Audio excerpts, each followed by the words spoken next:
इतना कर्म हुआ कि तमाशा नहीं हुआ, वरना तुम्हारी ओर से क्या क्या नहीं हुआ।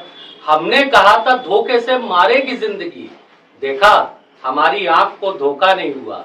आदाब, मैं तारिक आजमी हूं, आप देख रहे हैं PNN 24 न्यूज। खबर वही जो हो सही। दालमंडी चौड़ीकरण की पूरी परियोजना कानूनी चक्रव्यूह में फंस चुकी है। आज स्टे के बाद हुई सुनवाई, 2 दर्जन के करीब याचिकाएं इसके ऊपर दाखिल थी। सारी याचिकाओं के ऊपर हुई सुनवाई में अदालत में वाराणसी के जिला अधिकारी ने जो अपना शपथ पत्र दाखिल किया, याचिकाकर्ताओं को एक बड़ी जीत हासिल करवा चुका है। शपथ पत्र के अनुसार डीएम ने यह कहा अदालत से कि हम इस चौड़ीकरण के प्रस्तावित संबंध में या तो आपसी सहमति बनाएंगे या अधिग्रहण करेंगे। वैसे अगर देखा जाए तो सरसरी तौर पे ये राहत उन याचिकाकर्ताओं को है जिन्होंने याचिका दाखिल किया था, मगर ये पूरी की पूरी राहत अगर आप मान करके चलेंगे तो पूरे के पूरे चौड़ीकरण की परियोजना तक को हो गई है, सभी मकान मालिकों को हो गई है, सभी दुकानदारों को हो गई है। एक कानूनी दांवपेच में ये पूरी की पूरी कार्रवाई अब फंस चुकी है, शायद उसी तरीके से जिस तरीके से एडवोकेट मनीष सिंह ने कचहरी के चौड़ीकरण की परियोजना को कानूनी दांवपेच में फंसा रखा है। एक लंबे समय से इसी कानूनी दांवपेच में कचहरी की चौड़ीकरण की परियोजना भी फंसी हुई है। ये राहत बेशक पूरे दालमंडी को है, मगर इसका श्रेय अगर जाना चाहिए तो जितने याचिकाकर्ता है उनको जाना चाहिए।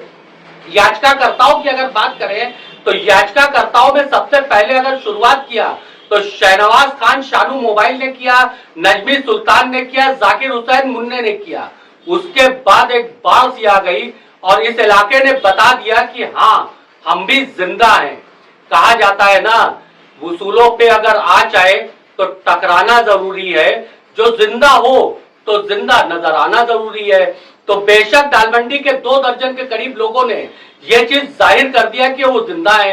एडवोकेट मनीष सिंह से हमारी टेलीफोन पे हुई बातचीत में उन्होंने बताया कि जिला अधिकारी ने जो शपथ पत्र अदालत को प्रस्तुत किया उस हिसाब से हमारी याचिकाएं स्वीकार कर लिया गया। शपथ पत्र में जिला अधिकारी ने यही कहा है कि या तो अधिग्रहण किया जाएगा या आपसी सहमति तैयार किया जाएगा इस चौड़ीकरण की जद में आने वाले मकानों के भूस्वामियों के। ये बेशक उन याचिकाकर्ताओं की एक बड़ी उपलब्धि है जो दालमंडी से चल करके इलाहाबाद हाईकोर्ट तक पहुंचे।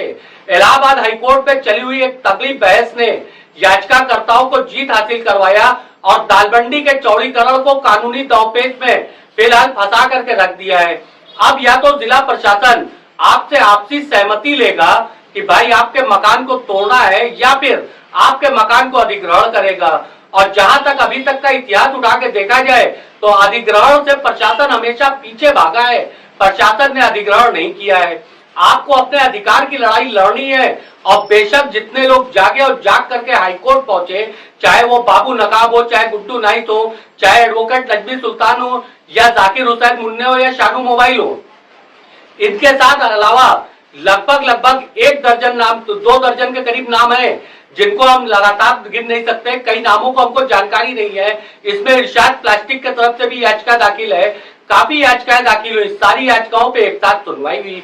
ज्ञानवापी मस्जिद की देखरेख करने वाली संस्था अंजुमन इंतजामिया मसाजिद कमेटी के ज्वाइंट सेक्रेटरी SM यासीन साहब के तरफ से भी इसके ऊपर पैनी नजर रखा गया था, क्योंकि इस चौड़ीकरण की जद में 6 मस्जिदें भी आ रही थी और एक मस्जिद जिसकी देखरेख अंजुमन इंतजामिया मसाजिद कमेटी करती है वो भी आ रही थी। अंजुमन इंतजामिया मसाजिद कमेटी के जो अधिवक्ता हैं फरमान नकवी साहब लगातार इसके ऊपर जो है नजर बैठाले हुए थे।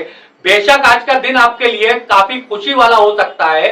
एक तरफ जहां हाईकोर्ट से इतना खूबसूरत सा आदेश आपके पास आया है, वहीं दूसरी तरफ सुप्रीम कोर्ट ने वक्फ कानून को लेकर के चल रही बहस में आज एडवोकेट कपिल सिब्बल ने केंद्र सरकार को बिना साबुन और बिना पानी के जमकर धो डाला। केंद्र सरकार के इस पूरी बहस के दरमियान में बहस सुन रहा था लाइव ला के जो है लाइव स्ट्रीमिंग पे, पूरी बहस के दरमियान वाराणसी के दरहरा मस्जिद का भी नाम जो है जिक्र हुआ।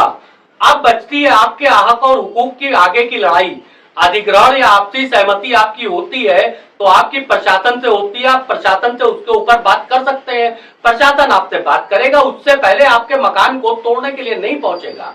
आप प्रशासन से आपसी सहमति बनाते हैं या प्रशासन आपके मकान को अधिग्रहित करता है, ये आपके ऊपर डिपेंड है। अब हमारे हिस्से का काम यहां से खत्म होता है कि हमको जो जगाना था हम जगा चुके हैं।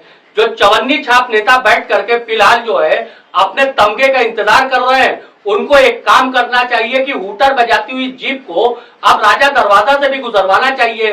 तब अपने आप को वो इलाके का मसीहा समझे और इंतजार करें कि लोग आकर के उनसे रिक्वेस्ट करें। फिलहाल ऐसे लोगों का इंतजार जारी रहना चाहिए। अस्पताली विधायक से लेकर के चवन्नी छाप के नेता बैठ करके इंतजार करते रहे। हाँ, अपने हक और हुकूक की लड़ाई लड़ने के लिए कई नजमी सुल्तान, कई शहनवाज खान शानू मोबाइल, कई बाबू नकाब और कई गुड्डू नाइस और कई जाकिर हुसैन मुन्ने हाईकोर्ट पहुंच चुके हैं। हाईकोर्ट में आज अच्छी खासी भीड़ दालमंडी वासियों को देखने को मिली।